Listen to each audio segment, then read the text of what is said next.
जय श्री कृष्णा। आइए सुनते हैं बुधवार के दिन भगवान बुद्ध देव की यह कथा। समतापुर नगर में मधुसूदन नामक एक व्यक्ति रहता था। वह बहुत धनवान था। मधुसूदन का विवाह बलरामपुर नगर की सुंदर लड़की संगीता से हुआ था। एक बार मधुसूदन अपनी पत्नी को लेने बुधवार के दिन बलरामपुर गया। मधुसूदन ने पत्नी के माता पिता से संगीता को विदा कराने के लिए कहा। माता पिता बोले, बेटा आज बुधवार है। बुधवार को किसी भी शुभ कार्य के लिए यात्रा नहीं करते। लेकिन मधुसूदन नहीं माना। उसने ऐसी शुभ अशुभ की बातों को न मानने की बात कही। दोनों ने बैलगाड़ी से यात्रा प्रारंभ की। 2 कोस की यात्रा के बाद उसकी गाड़ी का एक पहिया टूट गया। वहां से दोनों ने पैदल ही यात्रा शुरू की। रास्ते में संगीता को प्यास लगी।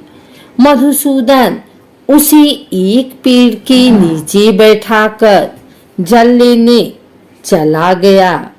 थोड़ी देर बाद जब मधुसूदन कहीं से जल लेकर वापस आया तो वह बुरी तरह हैरान हो उठा, क्योंकि उसकी पत्नी के पास उसकी ही शक्ल सूरत का एक दूसरा व्यक्ति बैठा था। संगीता भी मधुसूदन को देखकर हैरान रह गई। वह दोनों में कोई अंतर नहीं कर पाई। मधुसूदन ने उस व्यक्ति से पूछा, तुम कौन हो और मेरी पत्नी के साथ क्यों बैठे हो? मधुसूदन की बात सुनकर उस व्यक्ति ने कहा, अरे भाई, यह मेरी पत्नी संगीता है। मैं अपनी पत्नी को ससुराल से विदा करा कर लाया हूँ। लेकिन तुम कौन हो जो मुझसे ऐसा प्रश्न कर रहे हो? मधुसूदन ने कहा, तुम जरूर कोई चोर या ठग हो। यह मेरी पत्नी संगीता है। मैं इसे पेड़ के नीचे बैठाकर जल लेने गया था। इस पर उस व्यक्ति ने कहा, अरे भाई, झूठ तो तुम बोल रहे हो।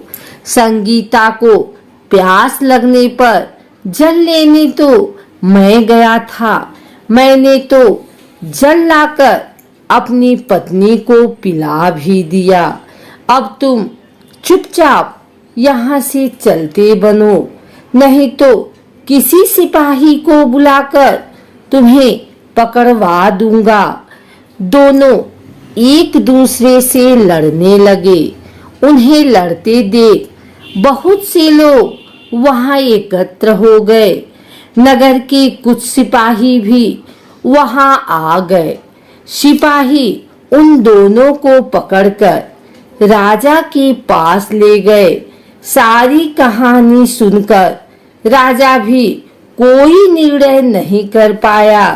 संगीता भी उन दोनों में से अपने वास्तविक पति को कहीं नहीं पहचान पा रही थी। राजा ने दोनों को कारागार में डाल देने के लिए कहा। राजा के फैसले पर असली मधुसूदन भयभीत हो उठा। तभी आकाशवाणी हुई, मधुसूदन, तूने संगीता के माता पिता की बात नहीं मानी और बुधवार के दिन अपने ससुराल से प्रस्थान किया। यह सब भगवान बुद्ध देव के प्रकोप से हो रहा है। मधुसूदन ने भगवान बुद्ध देव से प्रार्थना की कि हे भगवान बुद्धदेव, मुझे क्षमा कर दीजिए, मुझसे बहुत बड़ी गलती हुई। भविष्य में अब कभी बुधवार के दिन यात्रा नहीं करूंगा और सदैव बुधवार को आपका व्रत किया करूंगा। मधुसूदन के प्रार्थना करने से भगवान बुद्धदेव ने उसे क्षमा कर दिया। तभी दूसरा व्यक्ति राजा के सामने से गायब हो गया।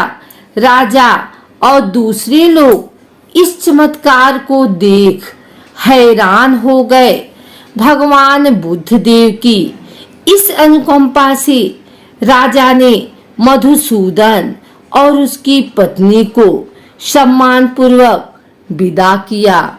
कुछ दूर चलने पर रास्ते में उन्हें बैलगाड़ी मिल गई।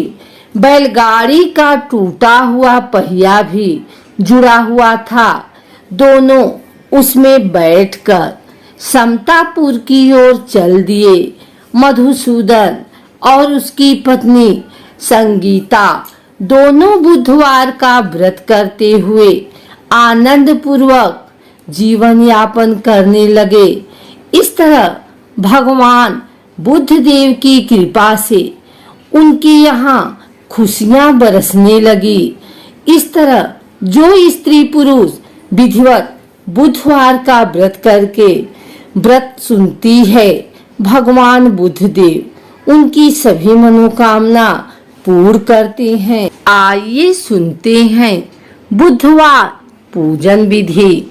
पौराणिक मान्यता के अनुसार बुधवार के व्रत का आरंभ विशाखा नक्षत्र युक्त बुधवार को करना चाहिए और इसके बाद लगातार 7 बुधवार तक व्रत करना चाहिए। व्रत शुरू करने से पहले गणेश जी सहित 9 ग्रह पूजन करना भी जरूरी माना जाता है। व्रत के दौरान में भागवत महापुराण का पाठ भी करवाया जा सकता है। इसके अलावा शुक्ल पक्ष के पहले बुधवार से भी बुधवार का व्रत करना शुभ माना जाता है। प्रातः काल उठें। नित्य क्रिया से निपटने के पश्चात स्नान आदि से स्वच्छ होकर भगवान बुद्ध की पूजा करनी चाहिए। व्रती हरे रंग की माला या वस्त्रों का प्रयोग करे तो उत्तम रहता है। यदि पूजा के लिए भगवान बुद्ध की प्रतिमा न मिले तो भगवान शिव शंकर की प्रतिमा के निकट भी पूजा की जा सकती है। दिन भर के व्रत के पश्चात शाम को भी पूजा करनी चाहिए और केवल एक समय भोजन करना चाहिए। व्रत में हरे रंग के वस्त्र, फूल या सब्जी आदि दान करने चाहिए। इस दिन एक समय दही, मूंग दाल का हलवा या फिर हरी वस्तु से बनी चीजों का सेवन करना चाहिए। कहते विधि विधान से अगर इस व्रत को किया जाए तो जीवन में सुख शांति रहती है और घर धन धान्य से भरे रहते हैं। माता लक्ष्मी भी व्रती की मनोकामनाएं पूर्ण करती हैं।